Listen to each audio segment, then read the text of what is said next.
Баршаңызға қайырлы күн. Бүгін кез келген дастарханның сәнін келтіретін салат жасаймыз. Бізге керегі помидор, огурцы, пияз, чеснок және де кинза. Одан кейін піскен етіміз. Бірінші огурцымызды алып, осылай ұзыншалап турап аламыз барлығын. Одан кейін помидорымызды алып, дәл солай огурцы сияқты тураймыз. Ортасынан кесіп, 2-3-ке ғана бөлеміз. Енді пиязымызды ұзыншалап турап аламыз. Одан кейін кинзамызды майдалап тураймыз. Енді үстінен чесногымызды саламыз, майдалап өткізіп.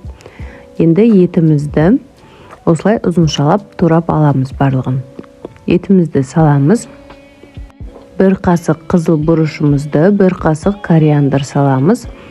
Үлкен қасық яблочный уксус құямыз, және де пісте май қызып тұрған. Жақсылап араластырамыз. Міндетті түрде тұз салуды ұмытпау қажет.